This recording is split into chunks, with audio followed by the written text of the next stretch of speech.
Morning everybody, hello everyone, कैसे हैं आप सब। आई होप बहुत अच्छे होंगे। I am Seema Kaushik and welcome back to this channel. आज का जो हमारा टॉपिक है वो है legal protection to consumer. Right, आपको अच्छे से पता होगा कि ये जो आइडिया है कंज्यूमर प्रोटेक्शन का, ये कोई नया नहीं है। इससे पहले भी बहुत सारे गवर्नमेंट के द्वारा एफर्ट्स किए गए हैं। ठीक है, time to time direction provide करते हैं गवर्नमेंट, किनको, कंज्यूमर को। बहुत सारे मतलब लीगल आपके पास लीगल प्रोटेक्शन भी है, मतलब आपके पास लीगल एक्ट भी हैं बहुत सारे।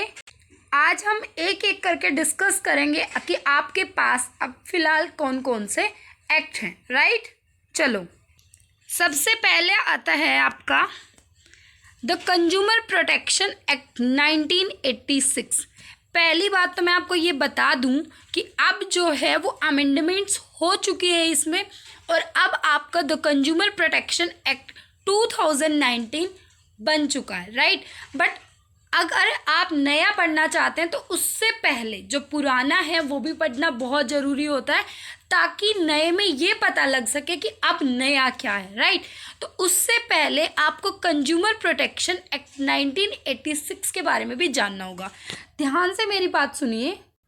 आपको इतना तो नाम से क्लियर हो रहा होगा कि द कंज्यूमर प्रोटेक्शन एक्ट 1986, इसका मतलब ये एक्ट जो है वो कंज्यूमर को प्रोटेक्ट करने के लिए लाया गया। राइट, अब ये किस टाइप का प्रोटेक्ट करता है, ये टाइप कौन सा टाइप का प्रोटेक्ट करता है कंज्यूमर को? डिफेक्टिव गुड्स के लिए प्रोटेक्ट करता है। एक तो किसके लिए प्रोटेक्ट करता है? डिफेक्टिव गुड्स के लिए। डेफिशिएंट सर्विसेज के लिए प्रोटेक्ट करता है। अनफेयर ट्रेड प्रैक्टिसेस के लिए ये प्रोटेक्ट करता है कंज्यूमर को, और कंज्यूमर के एक्सप्लॉयटेशंस के लिए। जो जो बातें मैं बोल रही ना उसको रिटर्न में लिख लो, ठीक है, ताकि आपको लर्न भी हो जाए। अभी मैंने पहले क्या बताया कि कंज्यूमर प्रोटेक्शन एक्ट 1986 सीपीए के नाम से जो जाना जाता है, वो क्यों लाया गया था? वो कंज्यूमर को प्रोटेक्ट करने के लिए लाया गया था। किन किन चीज़ों से? डिफेक्टिव गुड्स से, डेफिशिएंट सर्विसेज से, और अनफेयर ट्रेड प्रैक्टिसेस या कंज्यूमर एक्सप्लॉयटेशन से। ठीक है, मीनिंग एक कोड आपके सामने एस्टैब्लिश कर दिया गया था। आपके सामने नहीं, मतलब इसके लिए कंज्यूमर्स के लिए कोड एस्टैब्लिश कर दिया गया था कि वो कंज्यूमर्स को बेनिफिट्स प्रोवाइड कर सके। ठीक है, उनको प्रोटेक्ट कर सके, उनके राइट्स को प्रोटेक्ट कर सके। राइट, और जो कोड मैं बोल रही थी ना कि आपको एक कोड एक कोड बना दिया गया था आपके लिए, कंज्यूमर्स के लिए, उसी कोड का नाम था 3 टायर मशीनरी, जिसको आप बहुत ही अच्छे से जानते होंगे। जिसके अंदर एक है आपका डिस्ट्रिक्ट फोरम जो कि वर्क्स एट डिस्ट्रिक्ट लेवल, एक था state commission operate at state level, और while the national level takes care for the consumer interest at a national level. कहने का मतलब 3 फॉर्म तैयार किए गए थे। 3 टायर मशीनरी जिसको बोला जाता है, डिस्ट्रिक्ट फॉर्म जो कि डिस्ट्रिक्ट लेवल के लिए काम करता था, स्टेट कमीशन जो कि स्टेट लेवल के लिए काम करता था, नेशनल कमीशन जो नेशनल लेवल के कंज्यूमर थे उनके लिए था। ठीक है, और इनकी ना अलग अलग रेट थी। राइट, अगली वीडियो में मैं बता दूंगी आपको। राइट, कंज्यूमर प्रोटेक्शन काउंसिल भी इस्टेब्लिश कर दी गई थी, ताकि वो जो कंज्यूमर है उनको एजुकेट करे, उनको एनकरेज करे कि अगर वो कोई भी प्रॉब्लम फेस कर रहे हैं, अगर वो कोई भी दिक्कत प्रोडक्ट में फेस कर रहे हैं, कि ये प्रोडक्ट उनकी जो उन्होंने दिखाया था कि एक्सप्रेस किया था, बाहर से सैंपल दिखाया था, उसके अकॉर्डिंग टू नहीं है, जो वेट लिखा हुआ है वो वेट नहीं है, या कुछ भी, तो आप अपना मतलब प्रोटेक्शन कर सकते हो। उनको एजुकेट करने के लिए एक कंज्यूमर प्रोटेक्शन काउंसिल भी एस्टेब्लिश करी गई थी।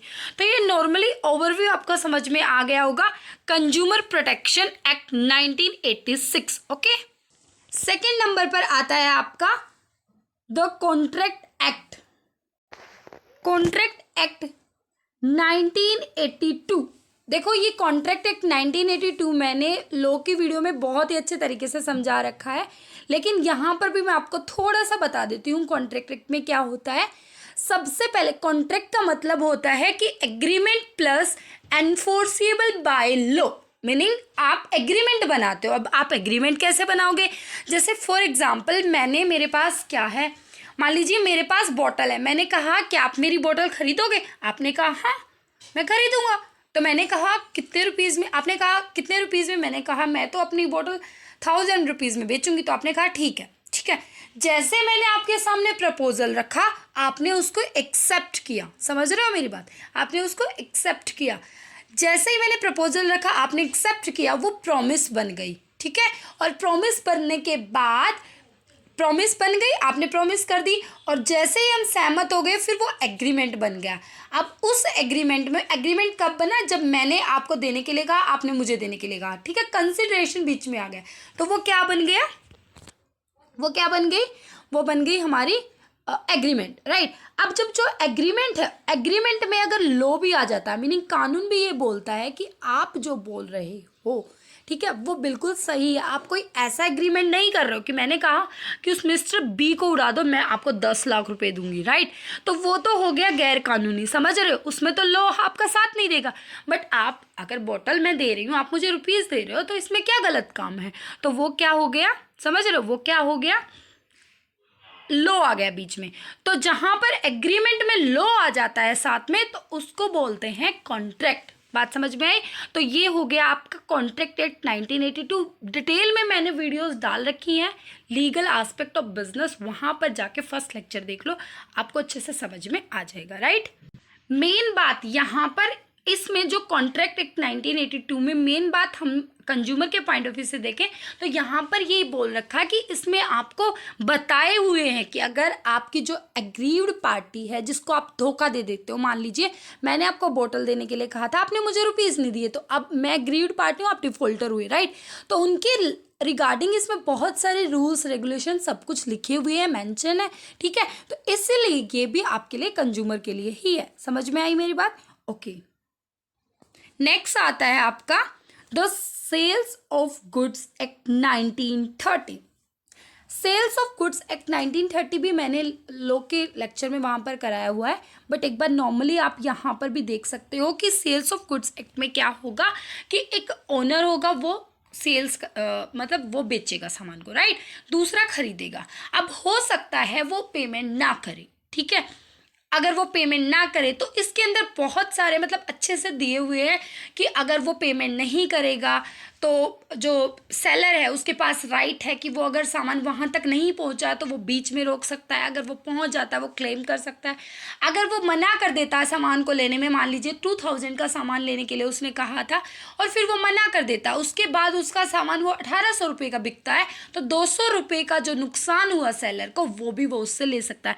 तो the sales of goods act 1930 में भी बहुत सारे प्रोटेक्शन के रिगार्डिंग जो है रूल्स एंड रेगुलेशन दिए हुए हैं, राइट। हो गया यहाँ तक लर्न।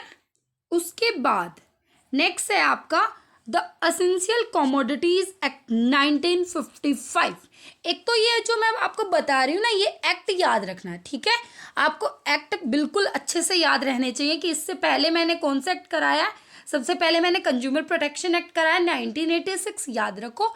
2019 अब अमेंडमेंट हो चुका है। उसके बाद कॉन्ट्रैक्ट एक्ट जो है वो 1982 है। देन आपका the sales of goods act 1930 है, और अब हम करेंगे द एसेंशियल कमोडिटीज एक्ट 1955। देखो जो ये एसेंशियल कमोडिटी एक्ट है 1955, ये क्या बताता है कि जो एसेंशियल्स कमोडिटी है, लाइक वीट हो गया आपका, ठीक है, जो जरूरी कमोडिटी है उनके ऊपर गवर्नमेंट का जो ये एक्ट है 1955 इनका कंट्रोल होता है। ये क्या करते हैं, ये production supply distribution of essential commodity पर इनका होता है। मीनिंग अगर आप कुछ अगर आप कोई भी चीज़ उगा रहे हो या जो भी कुछ कर रहे हो उस पर गवर्नमेंट का रोल चलेगा, आप ना चाहते हुए उसको बंद नहीं कर सकते, ठीक है। समझ रहे हो मेरी बात? कहने का मतलब है आप उसको अपने अकॉर्डिंग क्यों नहीं चला सकते, गवर्नमेंट का रोल चलेगा, क्योंकि गवर्नमेंट का मेन मोटिव होता है कि ये एसेंशियल्स है, ये सबके पास पहुंचेंगी। समझ में आई मेरी बात? इसमें ना अगर वो कंट्रोल भी करना मतलब अगर प्राइसेस बढ़ाएंगे वो, तो उनके ऊपर भी कंट्रोल होगा। मीनिंग वो चाहते हुए भी प्राइसेस नहीं बढ़ा सकते, जितना गवर्नमेंट तय करेगी उतने ही प्राइस पर उनको बेचना पड़ेगा, ठीक है। और गवर्नमेंट इसके अंदर कंट्रोल करती है, control over the unsocial activities like profiteering, hoarding and black marketing. जैसे होर्डिंग मैंने बताया था कि बहुत सारे लोग क्या करते हैं, उस सामान को अपने पास में मतलब छिपो के नहीं, वो स्टॉक करके रख लेते हैं, और जब मार्केट में ये होती है ना बहुत हैवी लेवल पर डिमांड होती है तो उसको बिल्कुल आराम से निकालते हैं ताकि हाई प्राइस पर बिक सके, ठीक है। तो मेरी बात समझ में आई। कहने का मतलब ये है, एसेंशियल कमोडिटीज एक्ट 1955 के अंदर इस एक्ट की चलेगी, जो ये चाहेगा उसके अकॉर्डिंग टू आपको चलना पड़ेगा। आप अपने मर्जी से प्राइसेस नहीं रख सकते हो, प्राइसेस यही एक्ट आपका तय करेगा, ठीक है। आप मर्जी का प्रॉफिट नहीं अर्न कर सकते, ना ही होर्डिंग वगैरह कर सकते हो, ना ही ब्लैक मार्केटिंग। आई होप आपको यहाँ तक समझ में आ गया होगा। कल हम बाकी रिमेनिंग जो रह गए वो करेंगे। Thank you so much, bye bye, take care.